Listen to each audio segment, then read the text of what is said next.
Today's conversation welcomes the remarkable Yosi Kossowsky, a visionary executive coach who blends of neuroscience, leadership wisdom, and human insight has transformed the way leaders rise and evolve. In an age where our minds feel more cluttered than our calendars, Yosi brings a refreshing perspective of what it truly means to let go of old stories, rigid expectations, and the illusions that keep us from genuine inner peace. This is a space for clarity, courage, and the subtle art of releasing what no longer serves us. Welcome to the show, Yuzi. It's such an honor to have you. Thank you, Anya. So happy to be here as well. hmm And Yuzi, when you think about letting go, what is the most misunderstood aspect people tend to get wrong? I find that people often mistake letting go with the idea of giving up or forgiving somebody else or something. It's often perceived as something that is a weakness, meaning, oh, I can't handle it, so I have to just let it go, rather than what I'm intending, which is it is the power or accessing the power inside of us to make a decision to re empower myself, to help myself be stronger and healthier, not a weakness. Does that help? Mm-hmm.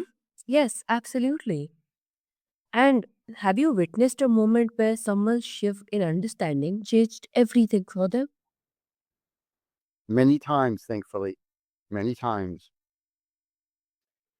So, one example, it just happened actually last week, is one form of this letting go is based on, for me, is based on a quote that is attributed to Buddha, which says, holding on to resentment, anger, blame is like drinking poison and hoping the other person will die. So if somebody does something that you perceive as happening to you or against you, and then you're feeling frustrated or angry about what happened, you're feeling blame or judgment against the person who did it. What is really happening is that the person who's feeling that blame, that judgment, that's holding on to that event is continuing to suffer emotionally, mentally, often even physically. They tend not to sleep as well. They tend to be more irritable. And the person who brought all of this about in their mind may not be thinking about that other person at all. We don't know. We don't see them. But what we do know is that we are holding on to it and we are suffering. So very much in many religious contexts, there's this idea of forgiveness. And people have shared with me that the way they think about forgiveness is that I need to forgive the other person, that it's my religious obligation to be um, the more upright person, the more righteous person, and therefore I need to forgive them. In the context of letting go, it's not about necessarily or needing to forgive another person. It's great if that is possible or feels right. What it is instead is the forgiving of myself for holding on to this blame, this judgment for somebody else, and all the while punishing myself. So I'm forgiving myself for holding on, and I am letting go of the um, the access that the poison has to me, and letting that go as well, so that I have greater freedom, that I have greater peace of mind and inner health. Mm-hmm. Yeah, and after your response, I'd love to dive into how those small shifts ripple outward into relationships, productivity, and even emotional resilience. Yeah. So say more about that. Mm-hmm. Like in your work with leaders, what emotional or mental patterns usually hold them back from finding that inner sense of calm? One is simply overwhelm. So much is going on, too much is happening, and they don't have the time, or they don't feel they have the time to take a pause, a break, and just breathe and really stop to consider what is occupying their mind, what are they filling their time with. It's the constant go, go, go, go, hit exhaustion, get home, be with your loved ones in some sense, but not really being present with them, going to sleep, getting up the next morning and starting again and doing it over and over again.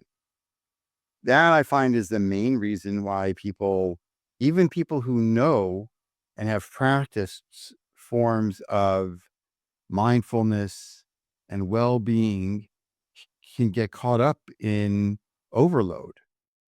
So, one is overload. The second is sometimes people have heard the ideas that we talk about here today, but have never really discussed them out loud with somebody. And there's this interesting effect of talking out the idea with somebody that makes it more tangible, more possible. And the third is when we misconstrue, like we were talking about before, what letting go means. That letting go here is not a sign of weakness, but a sign of bravery and a sign of inner strength and taking ownership and responsibility of my well being. Mm-hmm. Yes, 100%. And do you see these patterns rooted more in habit, fear, or identity? So I would say they're all definitely rooted in habit, but not conscious habit. Um, and again, I think it's really a bit of all three, but for each person, it's a different mix of that. Um, there's a personality model called the Enneagram, which I'm very fond of, and it is one of the more complex personality models that I have discovered, that I have ever learned. And what's interesting about this model is that all of the personality types are reacting to some version of fear. And it could be fear of um, loss, fear of weakness, fear of recognition, fear of being seen, fear of not being smart enough, fear of not being valued, or even fear of fear. So when I think of the word fear, I think of it in potentially all of its contexts. And very similar to what I said before, often the fears that we have remain unspoken. They sift around and float around in our head. And the ideas or the thoughts that we have that we don't verbalize have a greater power over us than the ones that we do verbalize. And so one of the best gifts that we can give ourselves in letting go is to talk to somebody, a trusted person, somebody we feel safe and comfortable with, and share what we're holding on to. Now, that can happen in two ways. One is that we can share in a way of what we would call um, ranting. And we go and say, "Oh, I can't believe this person did that, and this person did that, and this is." And what we do when we're ranting is we build up steam. We double down on holding on to judgment, resentment, anger, blame, etc. So the talking I'm talking about is more of a therapeutic talking where I'm sharing with somebody the thoughts that I've been holding on to, the ideas that I've been holding on to, that I haven't expressed out loud. It's not to get validation or verification that I'm right and they're wrong. It's just to be heard by somebody else. Mm-hmm. Yeah. And that also opens up a fascinating angle. How much of leadership is really about managing a inner landscape before managing anything external? All, all of leadership is. I think all of being human is. Um, you know, it one of the elements of neuroscience, or let's say perception in neuroscience, is our brain doesn't know what it doesn't know. Maybe at some very deep level, we have access to universal information. I don't know. From my experience at the conscious level, we don't know what we don't know. And the value of these podcasts, of talking with other people, of going to school, or anything that we learn is expanding our knowledge, expanding our understanding, expanding our wisdom. And so leadership is many things to many people. And if we cannot first lead ourselves, I think it's going to be very challenging for us to provide leadership to anybody else. And when we are operating in a place of not knowing what we don't know, then those create blinders and blind spots. And so the more that we can learn to find a space and a person to share our thoughts and our concerns with, that gives us an inner release that allows us to see more than we were able to see before we did that. And again, the more that we can see, then the more that we can help others see. Mm-hmm. Yes, definitely. And letting go often sounds simple but feels incredibly hard. What makes the process so challenging for high performing individuals? I don't think that I have all of the answers to that. One or two answers that I have experienced is some people view letting go as a weakness. Some people view sharing their fears or their concerns as a weakness. And there's this wonderful woman who's pretty well known in many circles. Her name is Brene Brown, and she's written a number of books and has been on many podcasts. And she talks about the idea of vulnerability and courage. That for somebody to be courageous, they also need to be vulnerable. And vulnerable means being willing to open our heart, being willing to expose to the light of the knowing to others about the things that we have felt we needed to keep hidden. And the reason that she connects it to courage is because courage isn't our ability to do something when we're not afraid. Courage is the ability to do something even when we are afraid or we are unsure about it. That's what courage is. So for us to share our inner thoughts is a very courageous act. And we, I think, have confused often that sharing our thoughts is a sign of weakness. And if that's the mindset that we're carrying around, then we won't. And then the information, the ideas, the thoughts are bottled up inside of us. And when those thoughts are bottled up inside of us and don't get the release, don't get to be heard out loud, we can't let go. Literally letting go does require a action on our part to mentally, well, more than mentally, to verbally or in writing, do something to get it out of our system.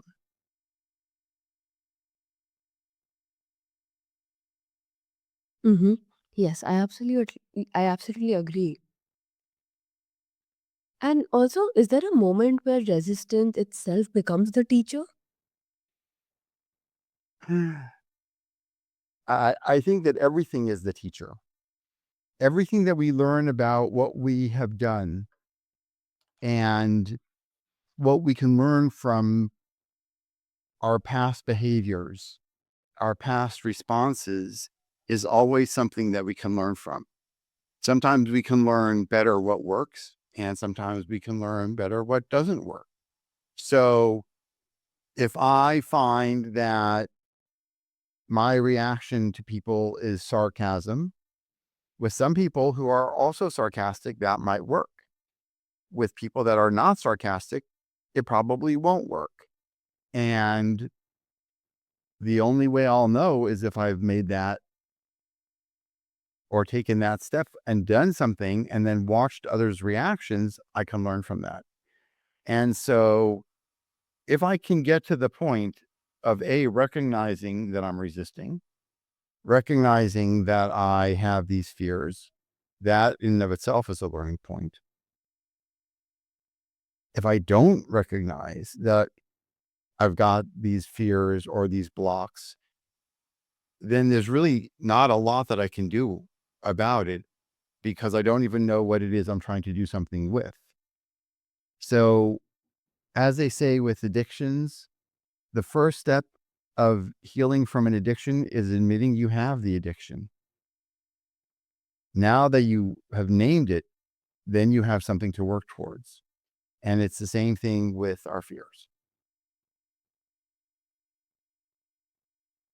Mm-hmm. Yeah, and I'm intrigued by how resistance, when observed rather than fought, can become a mirror that reveals deeper truth. Yes, absolutely. Agreed. And you often speak about trust and collaboration. How does letting go enhance a leader's ability to build those bridges? So, what's interesting about trust is not really a tangible thing. Collaboration, I can see if you are talking to other people, I can see if you are working with other people, and I can assess the outputs of that interaction as being good collaboration or not good collaboration. Meaning, even if, let's say, the people you're working with are not people that you trust or like, you can still be a good collaborator. Trust, on the other hand, is almost a purely emotional thing. And I can act like I trust you and not trust you, but I can't really fake my inside feeling. However, many people can sense when the way that you are talking or interacting doesn't match something inside of you. We can't necessarily name it or know how to name it. We can just sense that there is a mismatch. And that is what the challenge of trust is, that to build trust with somebody, it needs to be based or predicated on something. Now, I think that most people think of trust in one context, the trust that I have with a loved one or people that I've known for a very long time. And let's call that relationship based trust or experience based trust. However, there's a whole other level of trust, actually, probably many, but at least one, which is societal based trust, meaning I trust that other drivers will stop when the light is green and will stop when the light is red and will go when the light is green. I don't know who these other drivers are. I've never met most of them, but yet I trust that they will do that. Same thing with stop signs and other societal ideas and rules, etc. And work, where we have maybe less set guidelines, red lights and green lights, we build another set of trust, which is transactional trust.